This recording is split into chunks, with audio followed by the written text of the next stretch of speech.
La nouvelle audience dans l'affaire Bébé Matisse devant le tribunal de grande instance de Yaoundé Centre Administratif a été marquée par les réquisitions du ministère public, notamment par la recommandation de la condamnation à mort du principal accusé Dagobert Nwafo pour des faits d'assassinat.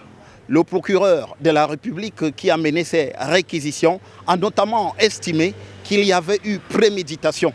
Mais les débats dans cette affaire qui se sont en effet ouverts et se sont poursuivis de 11h à 17h ont suscité un pic d'émotion. On a notamment vu le père du bébé Matisse en pleurs au moment où il racontait les circonstances de ce drame.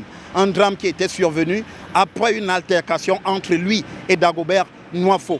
Parce que simplement, il avait refusé de le recruter parmi les personnes qui l'accompagnaient dans son chantier en Colbison qu'il devait livrer. Et Dagobert Nwafo, justement, devant la barre, il a estimé qu'il s'était évanoui au moment où il est arrivé devant le domicile de M. Wandji, le père du petit Matisse, et qu'il ne savait plus ce qu'il s'est passé, ce que le procureur de la République a d'ailleurs pointé en disant en réalité qu'il avait simulé un évanouissement pour essayer de transformer un monde échappé au danger alors que ce danger existe toujours.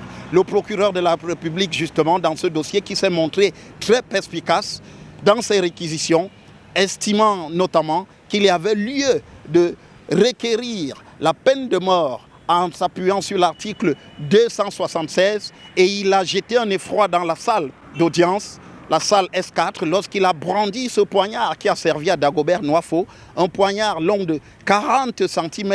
Et la vue de ce poignard a suscité un long murmure dans la salle et même horrifié la présidente Gertrude Ekassi Sanama, qui a dû dire au procureur « Allez un peu loin avec ce couteau-là ». On sentait bien qu'elle-même était saisie d'effroi devant ce couteau qui aura transpercé d'abord la clavicule du petit Matisse, mais aussi ensuite son cœur, dans ce que le procureur a appelé ici un acte de préméditation qui mérite donc d'être sanctionné. Les parties devront revenir ici au tribunal de grande instance le 3 février prochain à la demande de la défense pour ces plaidoiries. Depuis le tribunal de grande instance Yaoundé Centre Administratif, pour Equinox Télévision, Rodrigue Ngassi, Gizogo.